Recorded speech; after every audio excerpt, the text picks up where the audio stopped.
Coming up with the perfect game plan can be the difference between winning and losing. This is a list of fighters who either came into the fight with no game plan at all or abandoned it once the fight began. These are some of the worst game plans in MMA. George Gurgel is a Brazilian Jiu-Jitsu black belt, a 6-time Brazilian state champion, and North American Grappling Association Super Fight champion. So, what does he do with all this grappling experience? Get into wild slugfests, of course. I mean, if you watch a George Gurgel fight, you would never know that this guy is a black belt in Brazilian Jiu-Jitsu. George Gurgel was a contestant on the Ultimate Fighter reality show, but was quickly eliminated after largely ignoring his ground skills during his fight with Jason Von Flue.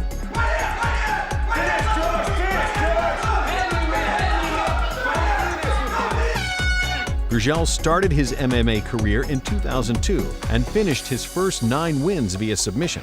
But immediately upon signing with the UFC, he decided he wanted to be a kickboxer instead. George Gurgel is a top-notch Brazilian Jiu-Jitsu black belt who never uses those Jiu-Jitsu skills. Gurgel went 3-4 during his UFC run, with all 3 wins coming in the form of a decision. For a guy who loves Jiu-Jitsu, it's a little frustrating to watch him become a kickboxer. Gurgel last fought in 2014, and in 24 professional MMA fights, he never once finished a fight via KO. But that never stopped him from thinking he could. Am I powerful? Tell me I'm dangerous. Tell me I'm powerful. Tell me! BJ Penn confused everyone, possibly even himself, with his game plan against Frankie Edgar at the Ultimate Fighter finale, when he completely changed his usual fighting style and replaced it with a strange upright stance. And BJ Penn, Kenny, very upright here to begin things. Extremely upright. It's going to open up the level change from Frankie Edgar. BJ's erect stance made it easy for the quicker Edgar to score takedowns and strikes almost at will. And when Edgar needs to go to the takedown or wants to, it seems to be there with relative ease. And again, because he is upright. Fans were baffled by BJ's erection and questioned his trainers and game plan following the fight. You know, I'm trying to make sense out of the approach of BJ Penn. Even Penn's longtime friend and coach made sure to clear his name, stating, "I would never in a million years develop that new style." It seemed to be a change in styles from BJ Penn, but it was not an effective one, unfortunately for him. After losing the fight, Penn retired, but came back and has lost 4 more fights in a row. 5 if you count his street fight against a bouncer in Hawaii. Penn hasn't officially announced his next fight, but is currently seeking a rematch against the bouncer at the local Dave & Buster's. Some fighters take a methodical approach to fighting. Some fighters take a more grappling-centric game plan.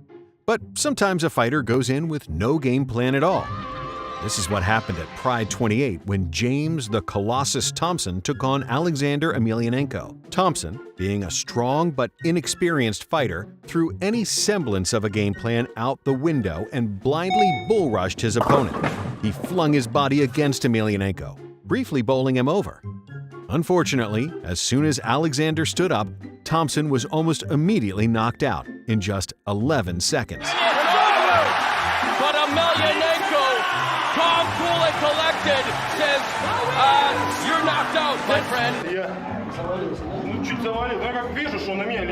Thompson, who prepared for the fight by watching training tapes, watching kung fu movies, renting Fight Club, and practicing looking scary in the mirror, sealed his legacy as a meme with his performance against Emelianenko. Emelianenko, on the other hand, who looked as calm as a man waiting in line at his local bank, simply countered Thompson's game plan with a few punches to his big, scary-looking head.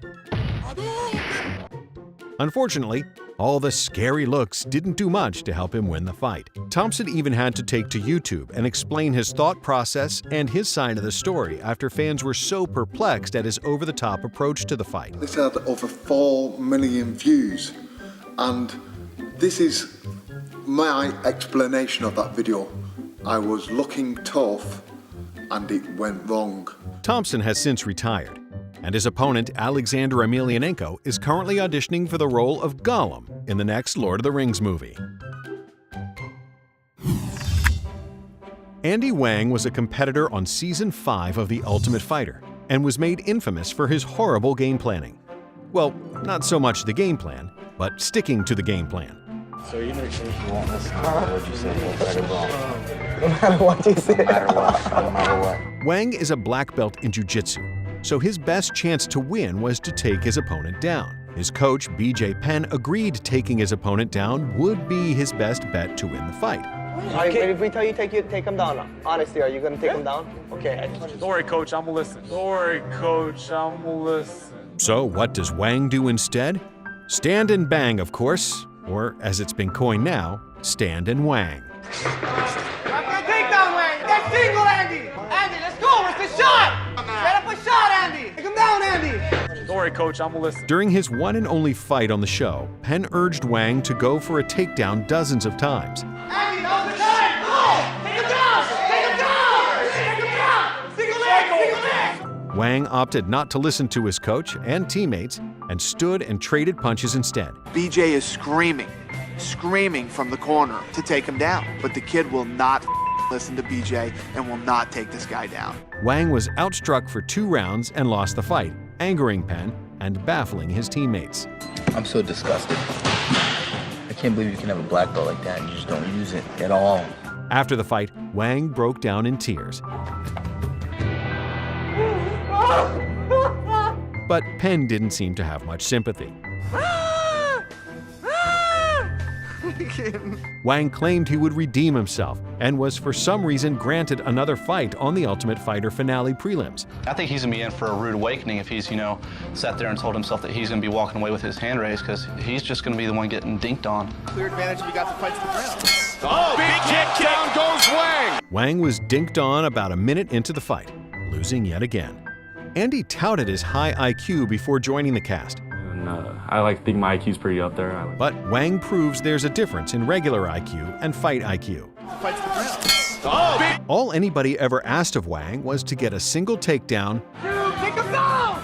listen to his team, Doesn't want to listen to a word anybody says. and wipe that gross white stuff off the corner of his mouth. Got something on the side of your mouth, Al. After weeks of scouring the internet, this rare video was found of Andy Wang finally getting a takedown.